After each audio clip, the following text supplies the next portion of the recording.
sunrise, new day's dawning, and it's calling you and me, where the mighty Mississippi flows by Memphis, Tennessee.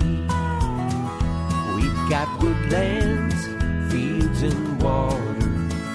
Hey, there is no better way.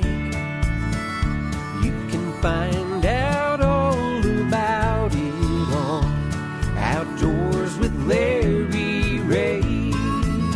Make some time, take the family, ask a friend, but don't delay. Listen up and learn about it all. Outdoors with Larry Ray. Listen up and learn about it all. Outdoors with Larry Ray. Good Saturday morning and welcome to another edition of the award-winning Outdoors with Larry Ray. Brought to you proudly by Sportsman's Warehouse, Counts Marine, the Tennessee Wildlife Resources Agency, and Avery Superstore. Now, here's your host, Larry Ray. Hey, good Saturday morning. Welcome to Outdoors with Larry Ray as we talk outdoors for the fastest 90 minutes in outdoor programming. And we've really got you, this being the fourth Saturday, we've really thrown you a loop out there. Those of you ought to keep up with who's here and who's not here, because I'm really not ever here. Really, I'm not all here a lot of times, people think. But normally this would be Bill Cooksey's time and Ron Wong would be here. Well, we've slipped in. He owes us a Saturday. And so John Gordon has made the trip from his home in Mississippi up here. Good morning, John. Good morning, Larry. Good to see you. Oh, it's great to be here. I've been a little absent. You have. Mississippi's already announced their waterfowl dates. So they have. And, well, for the first time in many years, they've gone back to the January 31st ending. Yes, they have. Of the season. So we're going to talk a little bit with John through that. And, of course, Ron. Good morning, Ron. Good morning, everybody. How's everybody this morning? We're doing good. We miss your smiling face. You've been a traveler. You got a chance to go out and see your folks, and a real touching picture of your dad's gravesite.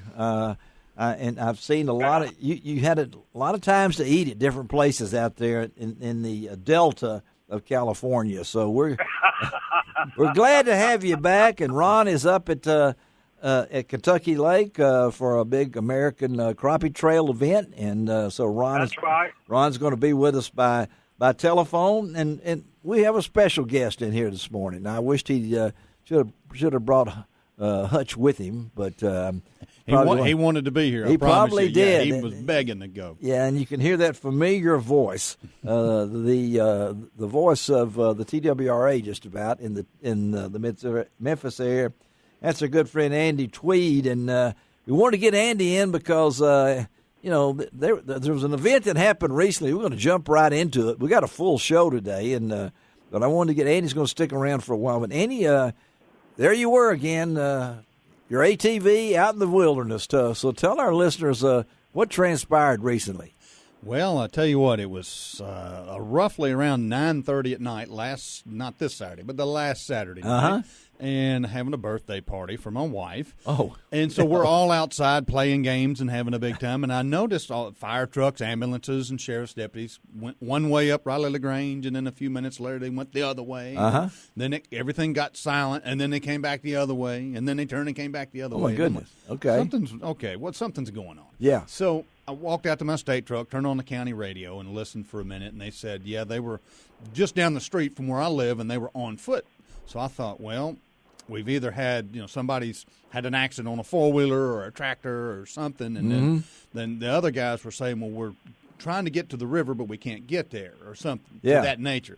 So I called their dispatch, and I said, hey, what in the world's going on? And she told me, she said, look, we've got two kayakers. One is injured.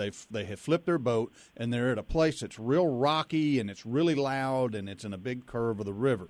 Wolf River. On the Wolf River, yes. Okay. All okay. Right. Well, most of us know the Wolf River. There aren't any rocks there. There aren't.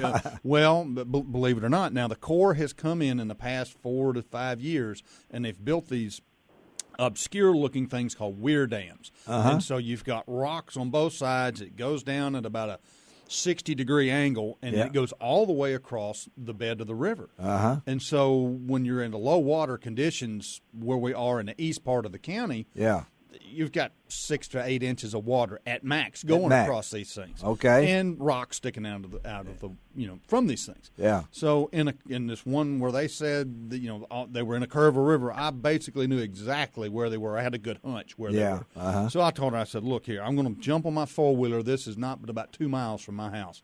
And I've got some keys to the gates. I can get in, and I'll call you back. Yeah. So took off. Gone, and I'd be darned if I didn't drive within 20 yards of where they were. Oh, really? And they were in the middle of the river, and they'd been there about 3 hours and basically almost completely drained of all their blood from the mosquitoes. But luckily, nobody was really injured.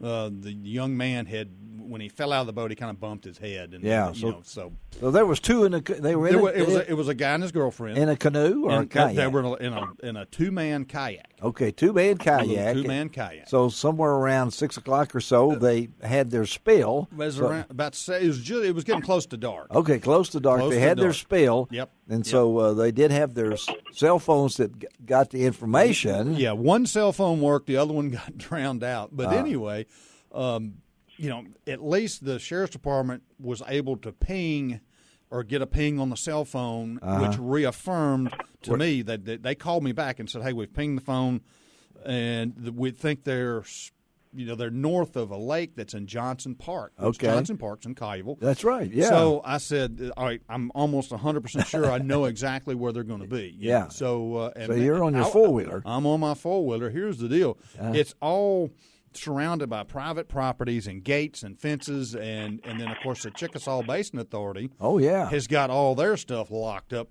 like a drum. So how do you nobody knew how to get in there. And then, of course, nobody knew they were actually going to they couldn't decide whether they were going to come in from Johnson Park at this point, which would have been a mistake because it's a lot of swampy area and whatnot. It's hard to navigate that. Anyway, but and so in the meantime, while I'm heading in on my four-wheeler, they're trying to launch a boat or 2 boats below Houston Levee. Oh, okay. All right. Well, here's the problem with that. You can ask Ronnie Shannon. I have torn up a lot of equipment, boats, motors, and whatnot.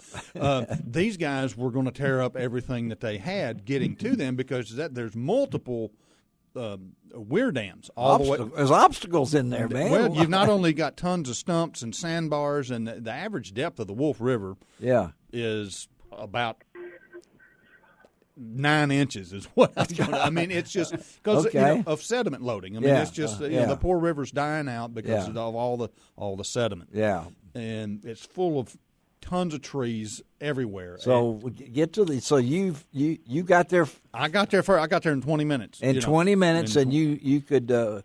By then, you got your flashlight. I got my flashlight. They started yelling and screaming. They heard you coming. Oh, yeah. And so I was able to guide them. I told them to prone out, to not try to walk because you'll break your neck in rapids like that. Trust me, I grew up in East Tennessee.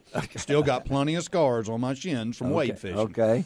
All right, here's the deal. You just prone out. You stick your hands in the water. You hold on to the rocks and let the current blow your feet downstream, belly down.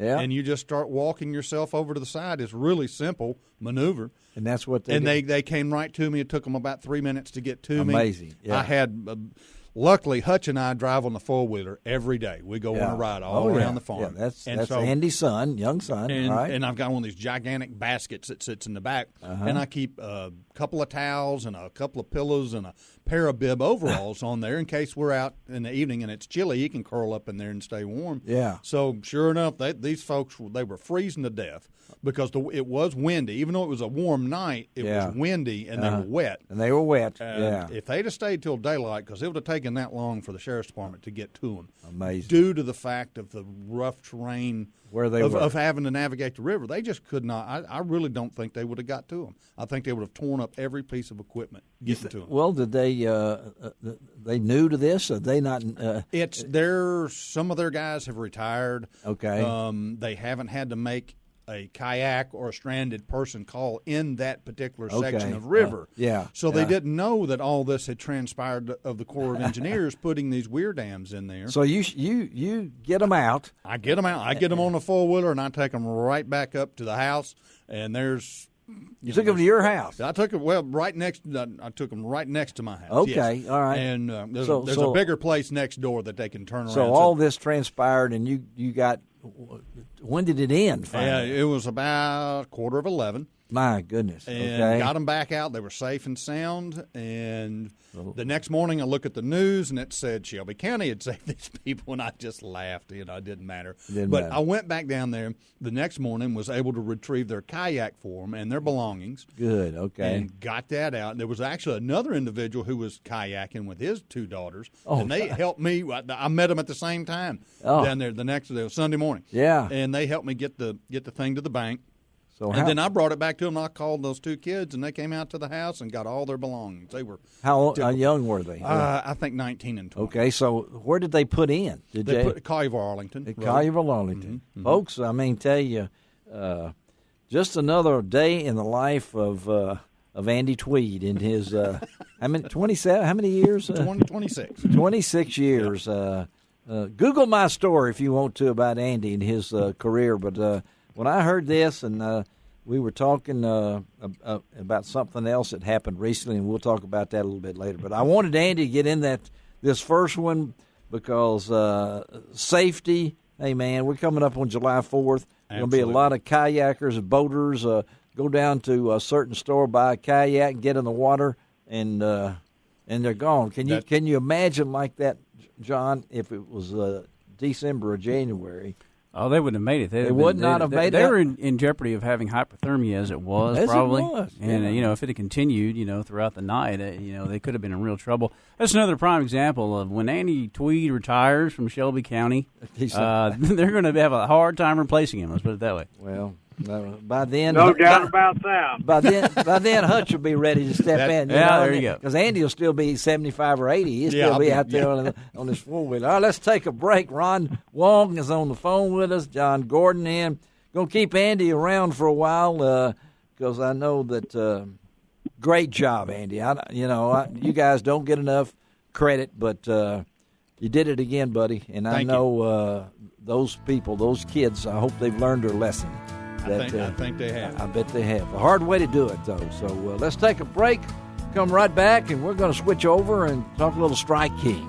It's always good to call Strike King. Shelby McCall taking care of us. Be right back on Outdoors with Larry Ray.